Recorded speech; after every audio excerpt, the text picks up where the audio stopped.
Jadi di e-bisnis memang kita banyak sekali membahas tentang teknologi yang mempengaruhi bisnis. Nama juga e-bisnis ya, electronic business. Jadi bagaimana implementasi teknologi ke bisnis. Ya, memang teknologi yang saya sampaikan itu adalah teknologi terkini yang mungkin teman-teman semuanya belum pernah mendengar sebelumnya atau pernah dengar tapi konsepnya belum mengerti, sehingga saya jelaskan fundamental konsep aja sih, bukan sampai ke implementasi. Kalau nanti implementasinya big data, data mining, artificial intelligence, IoT, cyber security, itu tugasnya Bu Lilis untuk ngajarin teman-teman semuanya. Nanti sama Bu Lilis diajarin hacking, bagaimana cara menghack Instagram mantan, wah ya kan, ya, atau apapun tuh ya kan. Nah, nanti itu ya dengan social engineering yang paling mudah kemarin atau dengan phishing ya dan lain sebagainya. Ya, atau mungkin data mining menggunakan big data mining menggunakan algoritma associative rule. Itu kan implementatif yang nggak mungkin karena waktu kita yang sangat sangat apa ya, limited gitu ya, sehingga tidak mungkin saya akan menjelaskan sedalam itu teman-teman semuanya. Hanya dasar-dasarnya saja.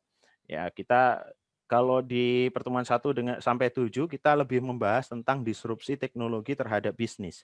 Bagaimana bisnis itu kemudian bergoyang atau bisnis itu kemudian shifting ya. Shifting itu semacam kayak apa ya? Ada perubahan arah, kemudian yang tadinya nanjak kemudian jatuh, terjun dan lain sebagainya, itu shifting lah ya, ada pergeseran bisnis. Yang dulunya bisnis ini luar biasa besar kemudian digeser oleh perusahaan-perusahaan. Makanya kayak saya membuat satu mata kuliah namanya liability of incumbency.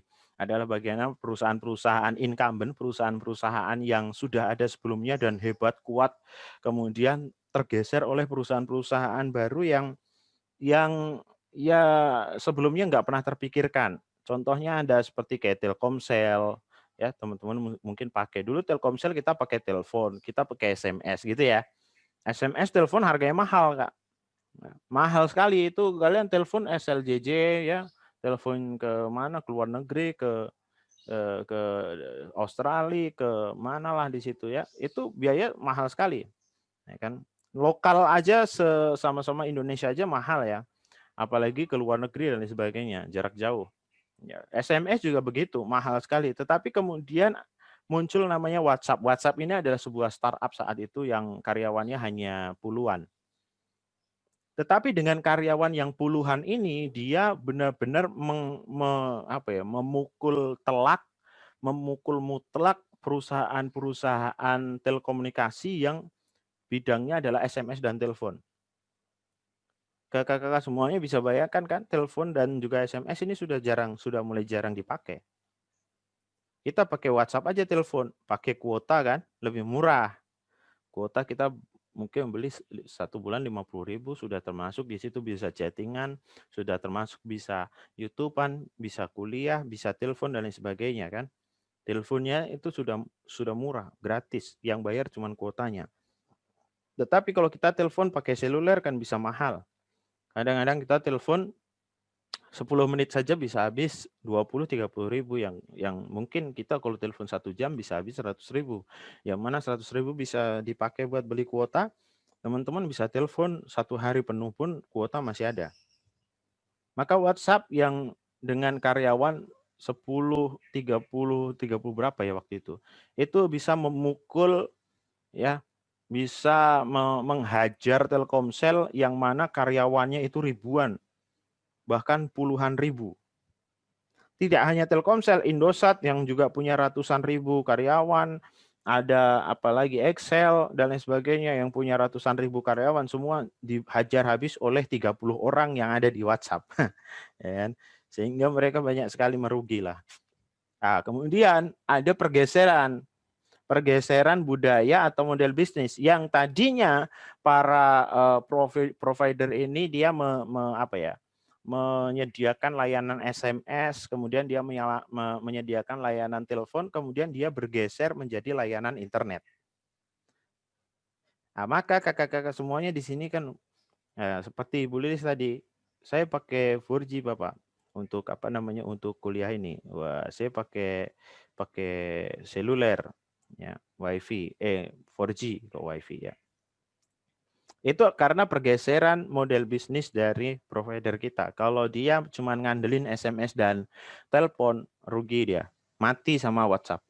Padahal saya bilang WhatsApp itu juga termasuk apa namanya, membutuhkan provider kan. Nah, ini namanya disrupsi itu semacam ini. WhatsApp itu tidak akan pernah dipakai sama orang ketika di negara tersebut nggak ada provider. Nah, bisa dibayangkan ketika WhatsApp itu kemudian membunuh XL tutup, Telkomsel tutup, Indosat tutup karena WhatsApp, ya kan? Nah, akhirnya WhatsApp juga nggak bisa dipakai. Kenapa? Karena udah nggak ada sinyal lagi di Indonesia kan?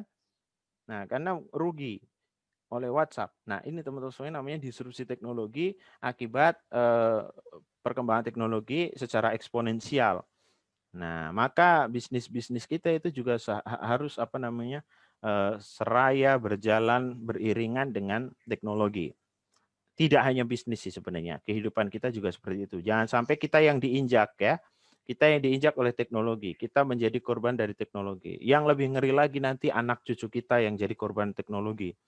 Ya, jangan sampai terjadi seperti itu. Ya, apa namanya? Apalagi sekarang teknologi ada namanya AI. Kemarin kita sudah bahas tentang artificial intelligence. Panjang lebar, ada big data dan lain sebagainya. Big data ini lebih ke psychological apa ya, teknologi yang bisa mempengaruhi psikologis kita. Mereka perusahaan-perusahaan itu ketika mereka memiliki profil kita, sosial media contohnya, itu mereka bisa menjalankan algoritma big data di cloud ya, yang mana itu bisa mengcapture psikologi kita. Nah, seorang Ferian itu suka barang apa, suka warna apa, kemudian nanti nikah di umur berapa, itu semuanya bisa di-forecast menggunakan big data. Ada algoritma-algoritma tertentu. Ya kan? Namanya algoritma forecasting. Ya kan? Nah, bahkan nanti umur itu juga bisa di-forecast. Tapi hanya sebatas forecast, teman-teman ya. Forecast itu semacam kayak apa? Ramalan. Tapi bukan ramalan dukun. Ya, kalau pakai big data ini ya. Nah, semacam kayak kalau kita meramal apa, oh hari ini hujan, hari ini dan lain sebagainya, kan banyak variabel. Banyak variabel, kemudian juga banyak alternatif. Yang mana dengan variabel dihitung sekian miliar data, keluarlah beberapa alternatif. Alternatifnya mungkin ada kalau alternatifnya kalau di cuaca ada hujan, panas, berangin, itu alternatif namanya teman-teman nanti kalau belajar algoritma. Ya. Nah, kemudian setelah menganalisis big data itu keluarlah alternatif yang terbaik adalah hujan. Maka Yogyakarta hari ini hujan. Wah, gitu. Ya. Itu yang dipakai di algoritma apa namanya? Forecasting weather, cuaca. Nah, dengan data kita yang kita masukkan di internet, dengan data kita yang kita masukkan di sosial media, perusahaan-perusahaan itu teman-teman semuanya bisa menganalisis kita menggunakan big data sampai sedalam apapun itu. Bahkan kalau Anda lihat, sampai kita itu kemana saja, kalau teman-teman punya Android ya, di Android itu dia ada fitur untuk merekam teman-teman itu pernah kemana saja. 15 menit di Indomaret jalan ini. Kemudian perjalanan lewat Jalan Wates ya 10 menit. Nah, ini teman-teman yang cewek-cewek ini ya, yang cewek-cewek minta saja ya kan sama pacarnya, kau login lah di HP aku. Emailmu masukin ke HP aku. Nah, bilang gitu sama pacarnya. Nah, nanti ketika email Gmail-nya pacar kalian itu login di HP kalian, kalian itu bisa benar-benar memonitor ya pacar kalian itu di mana berapa menit, di rumah 10 menit, pergi ke mana berapa menit dan sebagainya selama 24 jam. Nah, itu ada fiturnya. Nanti kalau teman-teman semuanya penasaran fitur apa itu, nanti bisa di Google. Jadi fitur untuk merekam apa ya istilahnya itu kegiatan kita sehari-hari, dan itu harus diaktifkan di Google. Nah, bayangkan setiap detiknya, setiap menitnya kita dimonitor oleh handphone kita. Ya kan? Berarti kan data yang kita upload, ya kan? Data yang diambil oleh Google, data yang diambil oleh handphone kita, data yang diambil oleh provider itu kan bisa jadi satu hari 1 giga, 2 giga, bahkan 10 giga. Karena banyak sekali yang direkam. Nah, maka butuh yang namanya cloud untuk menyimpan. Satu hari aja mungkin teman-teman mengenerate data digital 1 giga, berarti 1 bulan 30 giga. 1 tahun berarti 360 giga. Ya kan? Itu kalau 1 giga. Kalau 2 giga berarti 700 giga 1 tahun. Ya, maka 1 tahun aja sudah habis. Ya kan? Nah ini teman-teman semuanya pentingnya cloud. Ya. Kemudian kita juga belajar tentang IoT kemarin dan yang terakhir adalah artificial intelligence. Kita bahas artificial intelligence yang mana AI itu benar-benar kayak bisa membantu perusahaan-perusahaan untuk menentukan strategi bisnis mereka, strategi marketing mereka.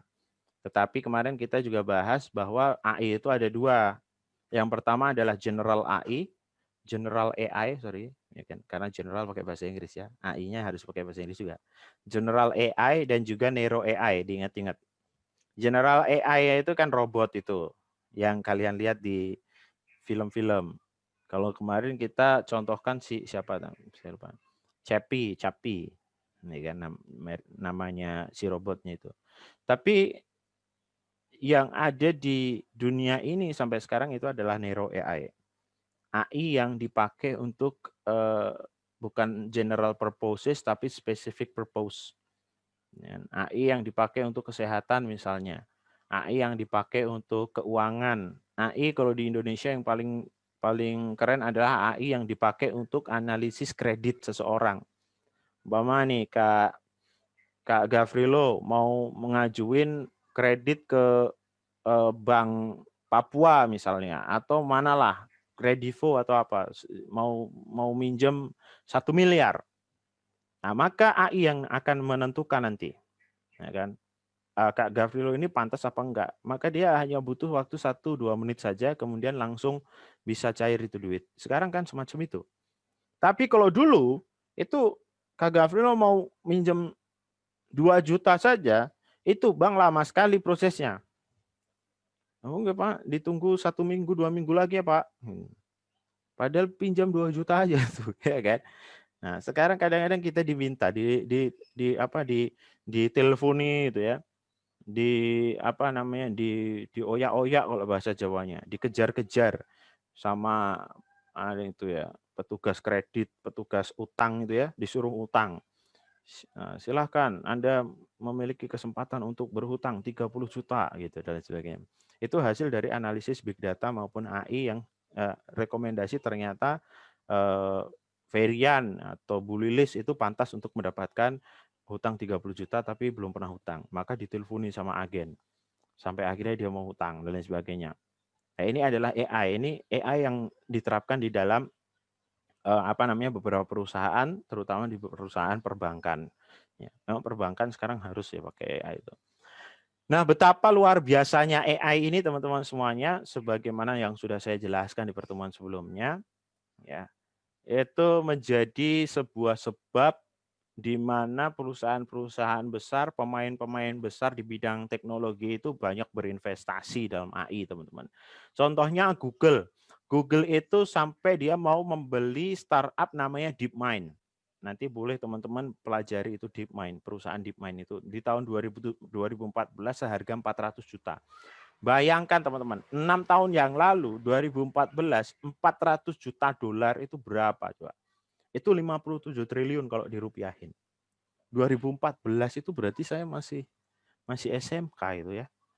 Enggak, Deng. Oh iya ya. Oh enggak, Deng. Saya masih S1 itu. Sorry. SMK saya 2004 ya. Merasa muda saya ini ya. Nah, teman-teman semuanya 2014 ya kan 2014. Oh enggak, saya udah S2 itu 2014, sorry. Iya, 2014. Kan? Iya, itu 6 tahun yang lalu loh. 57 triliun rupiah. Itu banyak banget tuh. 6 tahun yang lalu kan mungkin mie ayam saja masih 7 ribuan kan. Sekarang sudah 10 ribuan, 12 ribu ya. Di Jogja nggak tahu kalau di Papua lebih mahal kayaknya. Ya. Nah, ini kan 57 triliun. Kemudian ada Microsoft Venture yang dia membeli investasi, bukan membeli. Kalau membeli itu kan benar-benar 100% sahamnya dibeli. Kalau ini investasi pada sebuah enggak cuma satu, bahkan beberapa startup artificial intelligence, termasuk diantaranya ada namanya Agolo, kemudian Bonsai dan lain sebagainya. Bonsai itu bukan pohon cebol itu ya, Bonsai nama sebuah startup AI itu. Kemudian Amazon juga, Amazon teman-teman semuanya mereka membangun AI mereka sendiri. Namanya adalah Amazon Echo. Itu adalah produk pertama AI-nya dari Amazon dan itu menghabiskan juga triliunan rupiah. Dan ternyata ini bukan hanya bukan hanya menjadi satu bidang yang diperebutkan atau dikompetisikan oleh raksasa-raksasa teknologi, teman-teman, oleh perusahaan-perusahaan teknologi. Perusahaan perbankan, keuangan, ya kan, peminjaman, atau mungkin bahkan pertambangan dan lain sebagainya ternyata juga menggunakan AI. Investasi global teman-teman ya itu naik secara signifikan tahun 2012 itu masih setengah juta dolar atau lebih sih 0,500 berapa itu ya kita bulatin aja lah 0,6 juta dolar ya kan, pada 2012. Kemudian di tahun di 4 tahun kemudian itu berarti 2016 teman-teman semuanya itu kenaikannya sampai ke 5 miliar dolar. Coba dilihat. 2012 teman-teman itu 0,6 juta. 2016 itu 5 miliar. Kenaikannya kan hampir 10 ribu kali lipat itu. Ya kan? Kenaikannya itu 10.000 kali lipat. Ya, karena memang peak seasonnya AI itu di tahun 2016 itu aha momennya AI. AI yang oke punya itu di tahun 2016. Sebelumnya kan belum begitu. Ya, karena algoritmanya belum begitu tepat. Ya. Nah, kemudian di tahun 2017 itu sampai 12,5 miliar. Dan di tahun 2020 teman-teman semuanya itu investasi mendekati 50 miliar dolar Amerika. Yang tadi 400 juta saja 57 triliun, ini 50 miliar dolar. Ini kalau dirupiahin kan nolnya udah banyak banget itu. Ya kan? 50 miliar. Wah, ini banyak banget, gila. Ya. Itu investasi pada artificial intelligence. Ya enggak cuman perusahaan teknologi yang make sekarang ini, bahkan pertambangan sekalipun itu juga make. Ya. Kalau teman-teman semuanya ya bahkan di pemerintahan kita juga beberapa sudah mulai pakai artificial intelligence. Contohnya di Jakarta itu ada namanya smart traffic. Nah, smart traffic itu bagaimana nanti di Jogja juga sudah mulai dipasang smart traffic. Bagaimana orang kalau ngelewatin lampu merah nanti si polisi nggak perlu ngejar lagi, tapi secara otomatis akan masuk ke dalam data di Samsat. Kemudian ketika perpanjangan dia harus membayar sejumlah uang sebesar denda ketika ngelewatin istilahnya ditilang, tapi tilangnya tilang online gitulah, ya kan? Ditilang online menggunakan AI juga itu. Kenapa kau pakai AI? Karena namanya motor itu, kalau motor atau mobil kalau dia kecepatan tinggi itu kan gambar nggak jelas, maka gambar itu harus diperjelas menggunakan algoritma tertentu, kemudian AI yang akan memutuskan bahwa yang melanggar itu adalah bapak ini, yang melanggar adalah bapak ini dan sebagainya. Ya, cuman memang belum begitu maksimal kalau di Indonesia, karena di tempat kita satu orang kadang-kadang punya 5 mobil, ya 10 mobil, ya kan, kadang-kadang punya motor 4, dan itu pun 4-4-nya dia beli second, ya, yang mana STNK-nya belum diganti nama dia, masih nama orang. Jadi nanti kalau perpanjangan nembak dan sebagainya. Atau bahkan banyak motor-motor yang bodong alias nggak punya surat-surat. Ya, tapi perkembangan AI implementasinya sudah mulai teman-teman semuanya. Kemudian lebih dari ini menurut riset ya, riset gabungan antara MIT dan juga BCG Business School. Lebih dari 60% eksekutif pejabat-pejabat dari perusahaan yang ikut survei, semuanya survei tadi gabungan MIT dan BCG, mereka percaya betul dan yakin bahwa AI ya, akan berpengaruh besar pada bisnis apapun 5 tahun yang akan datang. Meskipun banyak orang yang mengatakan juga, kalau bisnis makanan nggak mungkin deh terpengaruh sama AI. Ya, tapi yang terjadi teman-teman semuanya, bisnis makanan terutama kalau di kota-kota besar ya, contohnya di Jogja saja. Ketika dia nggak mau mendaftarkan warungnya, tokonya ke Grab, yang mana Grab ataupun Gojek ini kan mereka juga pakai AI untuk merekomendasikan tempat makan, restoran yang terbaik pada konsumen, kemudian tempat yang terdekat, ya, jarak yang terdekat dan lain sebagainya pada konsumen. Itu kan mereka menggunakan AI juga. Lakunya nggak keras-keras amat gitu ya. Ya laku tapi nggak, kadang-kadang bahkan sepi.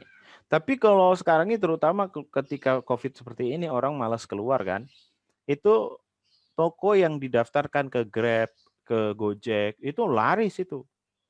Apalagi yang sudah dapat bintang, sudah dapat penilaian bagus, kemudian sudah diverifikasi oleh Grab, diverifikasi oleh Gojek dan lain sebagainya. Loh, ini luar biasa kan? Nah, maka bisnis makanan sekalipun dia juga terpengaruh oleh AI namanya. Yang paling terpengaruh, yang paling terdampak itu adalah bisnis telekomunikasi dan juga layanan keuangan. Kok bisa? Ya sekarang ini yang AI yang paling diterapkan di Indonesia masih sebatas chatbot. Ya nggak sebatas sih. Chatbot itu juga luar biasa. Chatbot itu kalau di website teman-teman semuanya coba tuh ada kolom untuk chatting dengan customer service. Itu kadang-kadang teman-teman nggak chatting dengan customer service manusia. Kadang-kadang teman-teman itu chatting hanya dengan customer service robot yang menggunakan AI. Karena pertanyaan-pertanyaan tertentu kan banyak sekali diulang-ulang sih sebenarnya pertanyaan di customer service itu. Nah, daripada customer service manusia mengulang-ulang juga jawabannya, maka biasanya disematkan AI di chatbot itu. Nah, sehingga yang jawab ya AI gitu.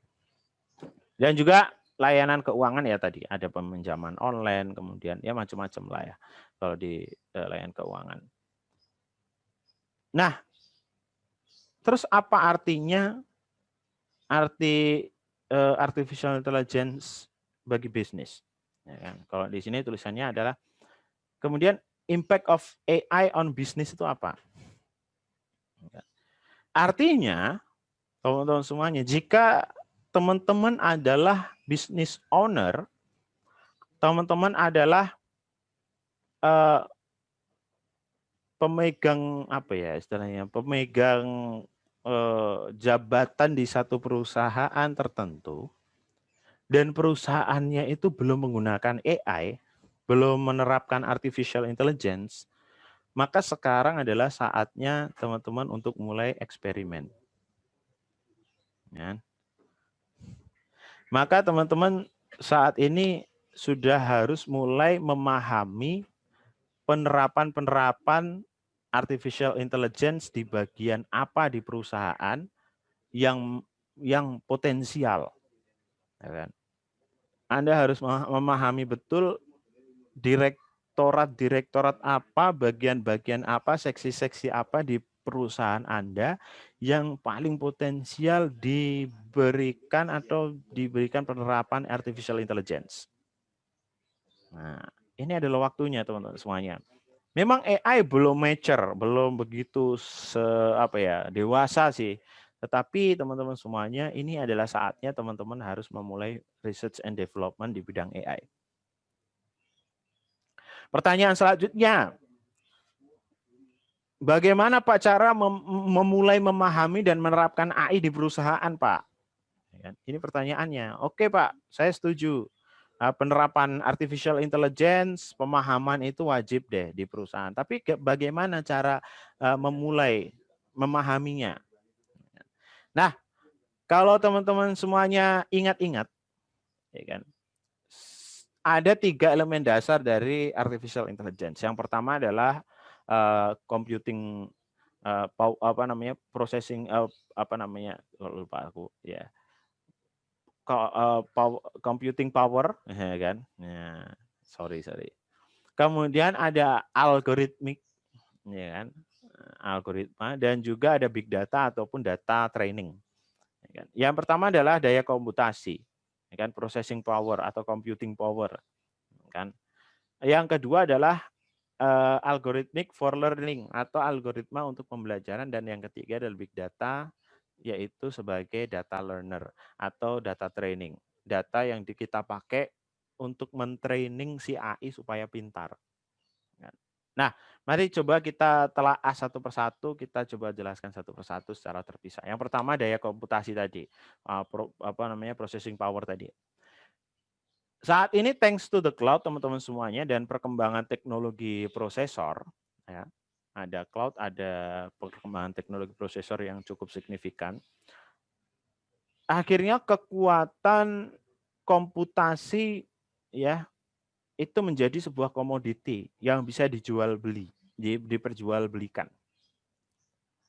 So, ketika industri Anda, perusahaan Anda bukanlah perusahaan yang sangat spesial di bidang AI, maka teman-teman tidak perlu bersaing untuk membangun sebuah infrastruktur AI secara hardware karena ada cloud, gitu ya.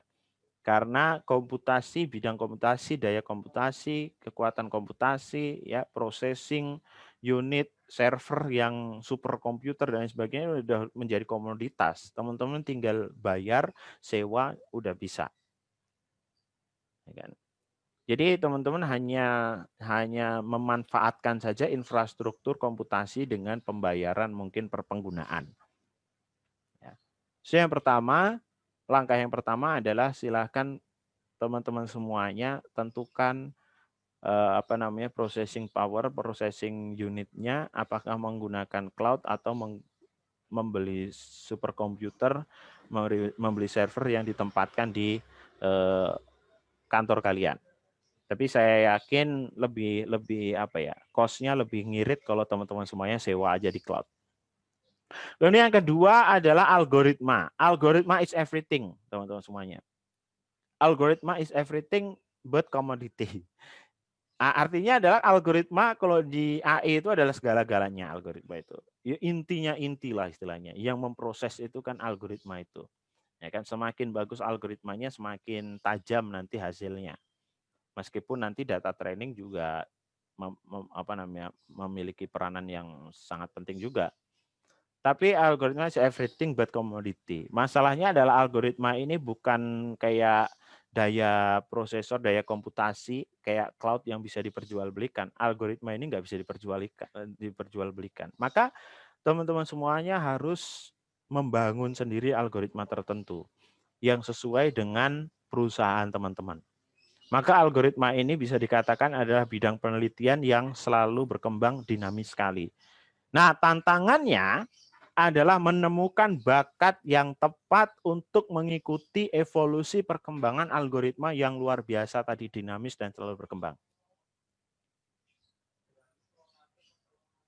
Dan teman-teman semuanya bukan hanya menemukan bakat yang ahli coding, bakat-bakat yang bakat yang tepat itu bukan hanya bakat yang ahli coding, bakat yang ahli sains, atau ahli data scientist ya, atau mungkin bidang AI atau machine learning, tapi juga bagaimana perusahaan itu menemukan bakat-bakat ya karyawan-karyawan yang dia bisa bekerja di lingkungan pekerjaan yang mendukung AI. Maksudnya gitu, mendukung artificial intelligence.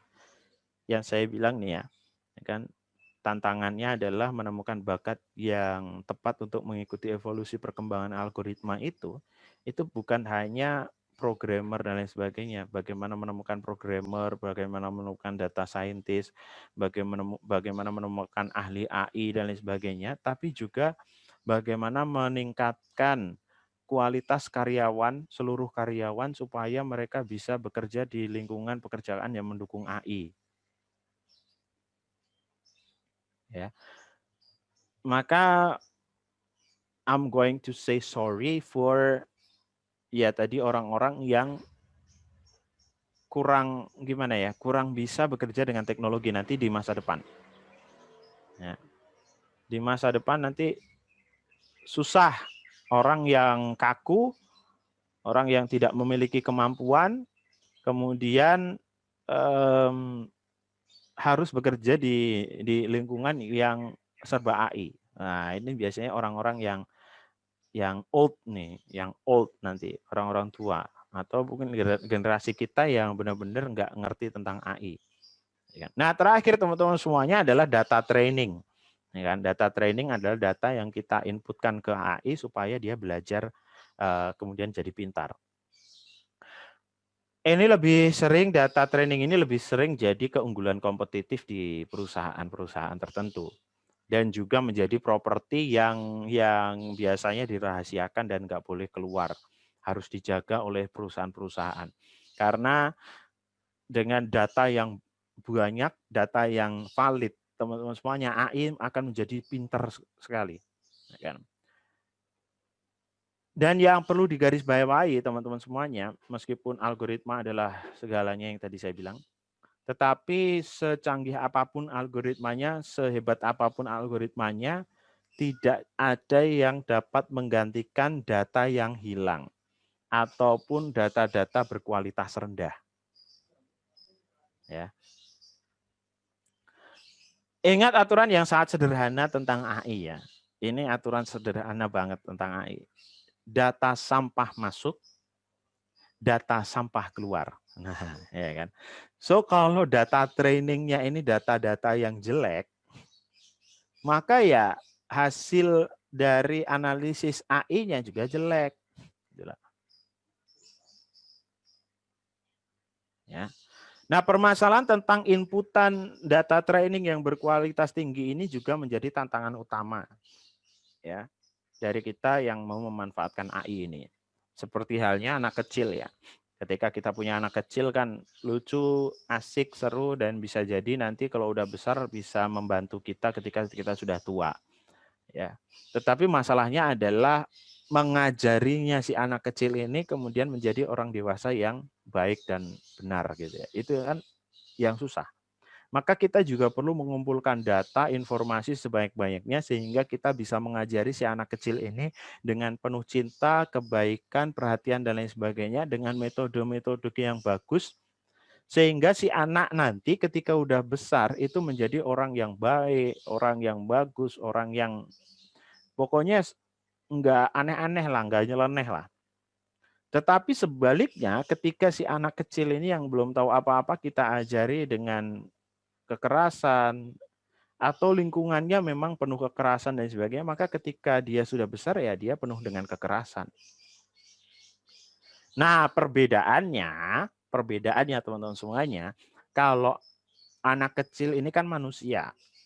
Meskipun mungkin dia sampai dewasa remaja nakal kayak lingkungan dia dulu besar, tapi nanti mungkin kalau sudah di level tertentu, umur-umur tertentu, dia sudah bisa berpikir dengan kedewasaannya sendiri, bisa jadi dia berubah. Ya. Ini kalau manusia.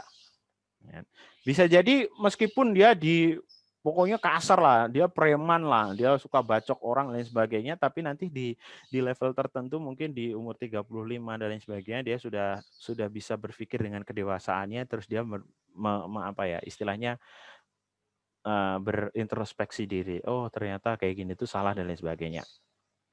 Ya. Nah kemudian dari situ dia bisa berubah. Ini kalau manusia, ya kan? Ya kan? Ini kalau manusia teman-teman semuanya. Nah masalahnya kalau robot atau mesin, artificial intelligence enggak bisa berubah.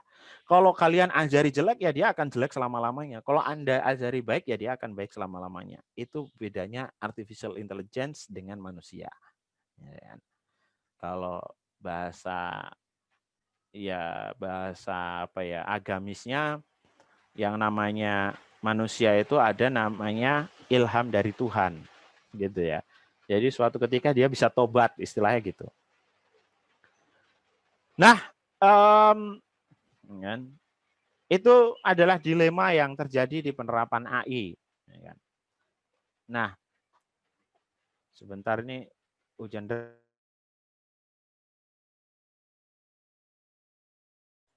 Tempat saya lagi hujan deras, saya nyalakan lampu dulu teman-teman ya. Ini gelap sekali ini.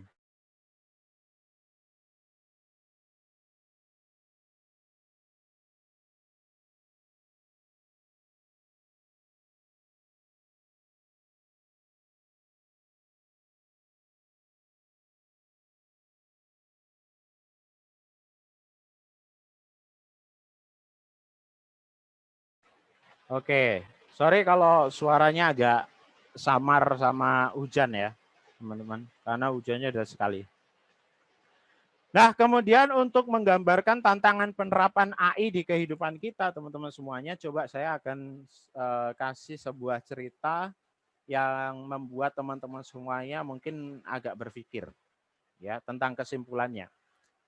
Sekarang gini, mungkin nanti di suatu hari ada penerapan artificial intelligence di sebuah mobil sehingga mobil itu self driving. Istilahnya mobil itu benar-benar kayak nggak butuh driver. Kita pemiliknya tinggal duduk aja di depan, tapi mobil ini dia akan berjalan dengan sendirinya. Tapi suatu saat,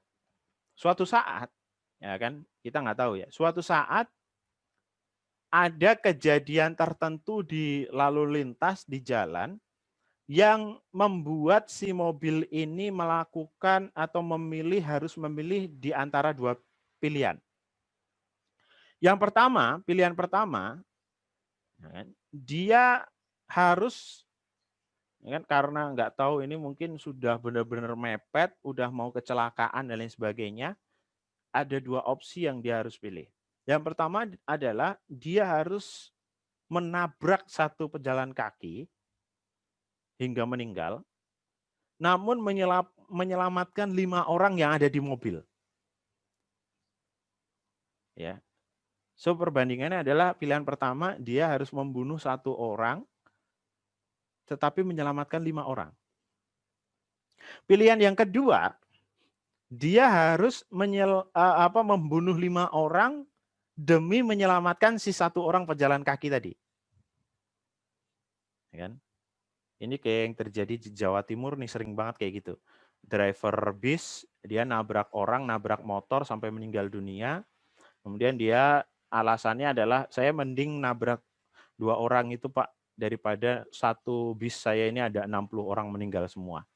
Kalau sampai terguling, dia bilang gitu. Ya. Nah, kalau ini mobil self driving teman-teman semuanya. Pilihan yang pertama, dia harus membunuh 1 orang pejalan kaki, tapi menyelamatkan 5 orang. Tetapi pilihan yang kedua, dia harus membunuh 5 orang demi menyelamatkan 1 pejalan kaki. Dia harus meresikokan untuk terbunuhnya 5 orang demi menyelamatkan 1 orang pejalan kaki. Mana yang harus dipilih teman-teman? Kalau teman-teman semuanya seperti kebanyakan orang, ya, tentunya teman-teman akan memilih ya menyelamatkan 5 orang saja dan mengorbankan 1 orang. Ya, dia akan menghitung kecelakaan, kemudian probabilitas dari korban.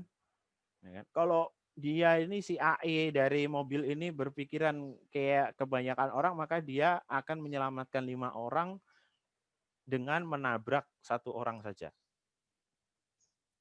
Atau dia akan menyelamatkan 5 orang hidup lebih baik daripada 5 yang meninggal. Maka 1 saja yang meninggal.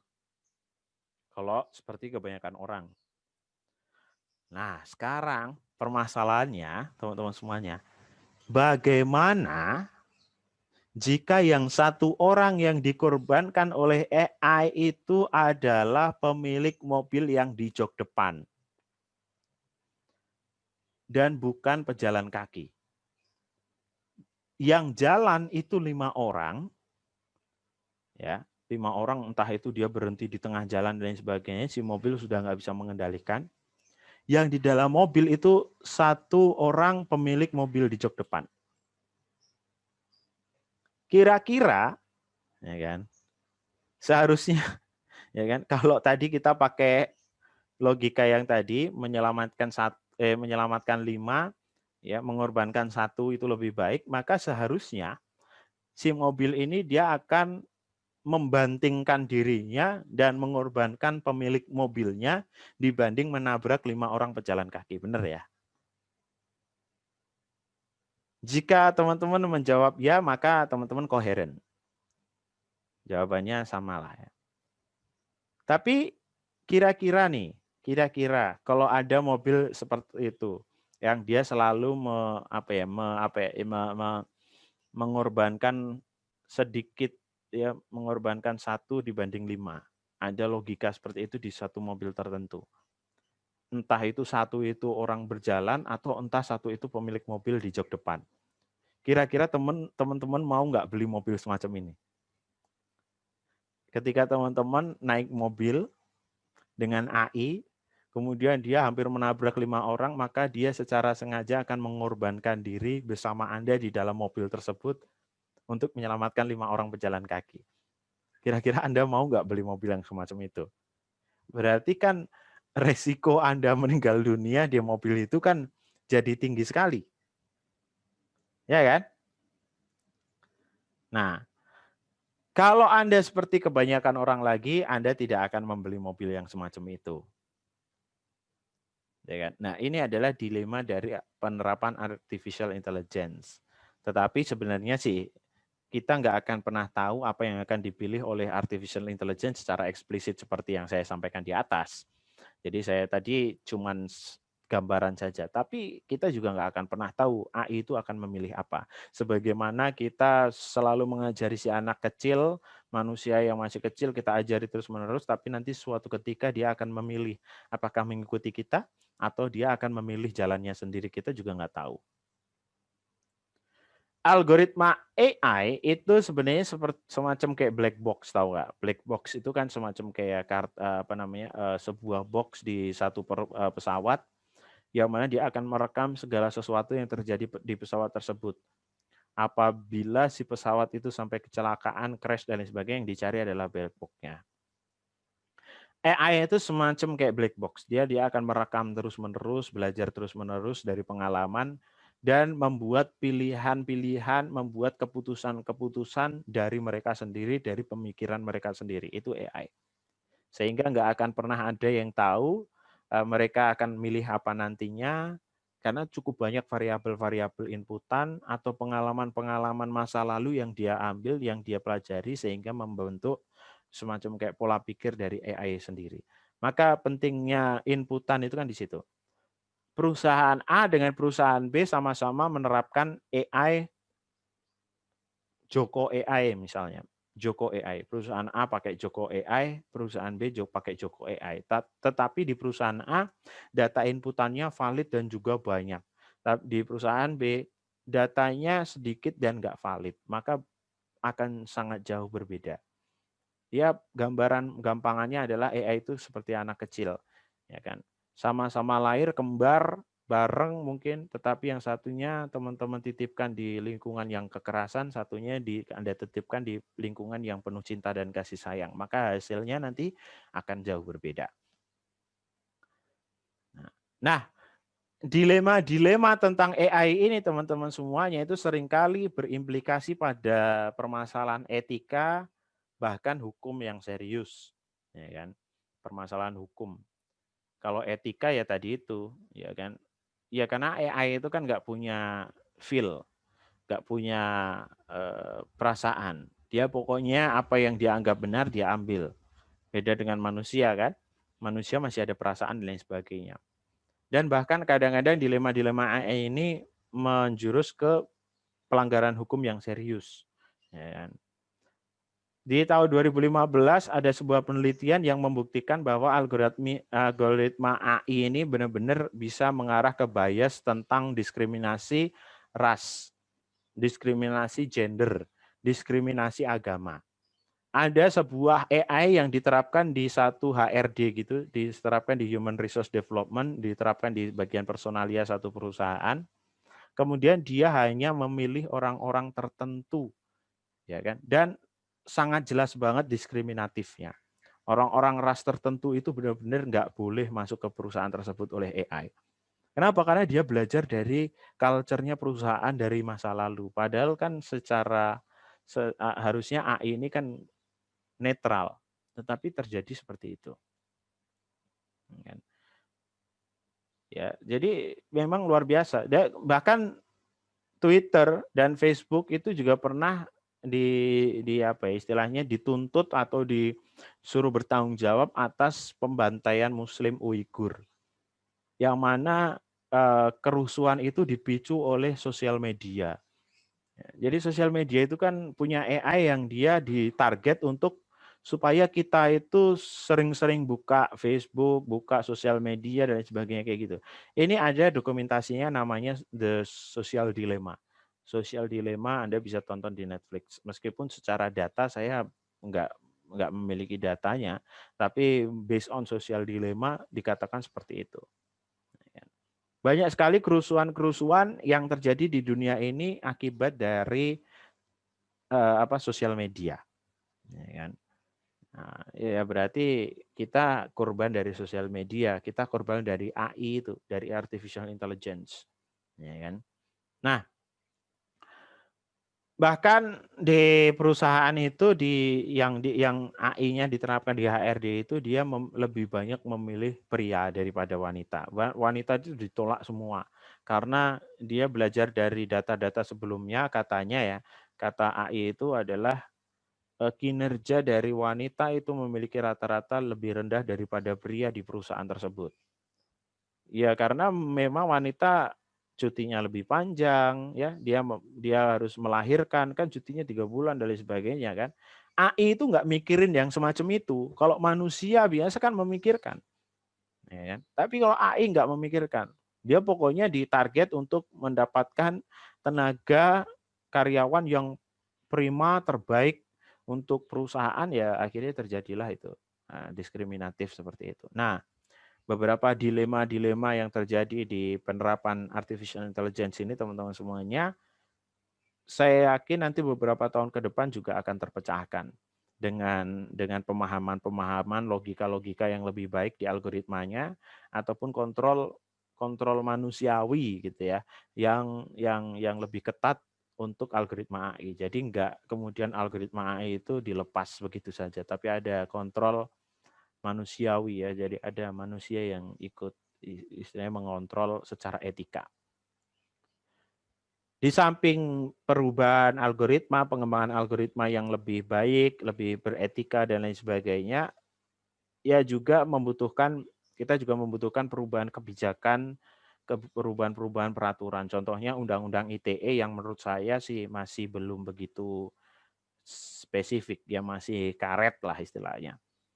Ya, bagaimana Undang-Undang ITE dipakai oleh rakyat Indonesia, kebanyakan orang-orang Indonesia itu untuk pencemaran nama baik menggunakan Undang-Undang ITE dan lain sebagainya. Ini kan menurut saya remeh-temeh sekali. Padahal harusnya Undang-Undang ITE itu kan lebih apa ya, lebih dipakai untuk semacam kayak pembobolan data, hacker, cracking, ya kan. Ya, kemudian algoritma-algoritma tertentu yang merugikan kita, ya kan, pencurian data oleh beberapa aplikasi yang ada di Android dan sebagainya. Harusnya kan seperti itu. Ya, tetapi sampai sekarang Undang-Undang ITE itu masih kayak berkutat di pencemaran nama baik, penyebaran video porno, ya kan? Nah, semacam itulah. Juga gambaran gini, Undang-Undang ITE kita ini juga belum bisa, coba kalau ada satu AI, kemudian dia semacam kayak tadi, AI-nya sosial media yang membuat terjadinya kerusuhan Muslim Uighur dibantai habis, dibakar, disembelih di jalanan dan lain sebagainya. Ya kan? Habis loh itu, satu suku habis semua. Ya kan? Satu provinsi itu dihabiskan semua. Ya, beberapa kemudian diusir dari situ. Itu karena sosial media, bukan karena warganya karena udah lama sekali di situ nggak masalah kok, karena sosial media kemudian jadi masalah. Nah, ini kan AI ini yang melanggar hukum, yang jadi penghasut dan sebagainya. Nah, kemudian siapa ini yang dituntut itu nggak jelas di undang-undang kita itu. Kalau AI kita tuntut kan nggak bisa. Dia robot, artificial intelligence, tapi dia memiliki pikirannya sendiri. Kemudian apakah pemiliknya yang kita tuntut? Ya kan? Nah, pemiliknya CEO-nya Twitter ketika dituntut dia bilang ketika kita membangun algoritma ini, AI ini kita tidak pernah bertujuan ke sana. Sudah selesai masalah hukum. Nggak bisa karena intentnya sudah nggak ada. Intentnya udah nggak ada, ya kan? Untuk menjadi ke sana. Ya, maka pelanggaran hukum ataupun pelanggaran etika yang terjadi karena AI itu juga belum jelas untuk kebijakan atau peraturan teman-teman semuanya. Nah, itu adalah impact AI on businesses teman-teman semuanya. So, dari pertemuan kita ke-13 dan 14 tentang artificial intelligence ini apa kira-kira yang bisa diambil? Yang pertama, ya kan? Yang pertama teman-teman semuanya adalah munculnya artificial intelligence di dunia bisnis ini didukung oleh tadi kombinasi antara kecepatan pemrosesan, kemudian algoritma pembelajaran, dan juga ketersediaan data yang banyak sekali namun juga valid. Yang pertama. Yang kedua, teman-teman harus bisa membedakan antara general AI dan narrow AI. General AI itu adalah robot-robot yang kalian tonton di TV. Kalau narrow AI itu adalah semua AI yang ada di dunia ini saat ini. So semua AI yang ada di dunia saat ini adalah narrow AI. Ya kan? Kecuali yang di film-film itu yang general AI. Yang bentuknya kayak dia bisa perang dan sebagainya. Animasi ya, Pak? Ya. Kemudian yang yang ketiga, nilai investasi AI diekspektasikan akan tumbuh lebih dari 50% tiap tahunnya. Ya kan? Apalagi sekarang ada COVID. Ya kan? Kemudian yang keempat adalah perusahaan-perusahaan yang mampu meng-hire talent-talent terbaik di bidang AI, di bidang machine learning, dan juga karyawan-karyawan yang dinamis bisa bekerja di lingkungan AI itulah yang kemudian nanti bisa bersaing di masa depan. Dan yang terakhir, teman-teman semuanya, beberapa tahun ke depan, masalah-masalah yang menjangkiti challenge-challenge yang menjangkit AI itu adalah permasalahan-permasalahan ethical yang masih banyak membutuhkan jawaban atau masih membutuhkan respon dari para pemangku kebijakan dan peraturan yang ada di masing-masing government atau negara. Oke, teman-teman semuanya, pas banget nih jam 10 nih tempat saya. Untuk AI sudah selesai. Sebenarnya masih ada satu teknologi lagi yang akan jadi teknologi booming di masa-masa mendatang yang namanya blockchain. Tapi blockchain ini teknologinya sangat rumit dan paling susah dimengerti. So nanti akan saya coba jelaskan di YouTube. Tetapi 14 kali pertemuan kita hanya sampai ke AI. Yang blockchain itu sebagai pengayaan nanti saya upload di YouTube, teman-teman yang sudah subscribe nanti bisa tonton. Dan waktu kuliahnya khusus untuk blockchain saja saya buat jadi 3 pertemuan itu karena memang cukup sangat berat ya, karena kita juga akan membahas kriptografi, kita akan membahas hash dan lain sebagainya. Terima kasih teman-teman Siap, semuanya Bapak. ya. Oke. Sama-sama, Bapak. Selamat Ya. pagi, Bapak. Dadah semuanya. Dah, Bapak. Oke, sampai ketemu lagi.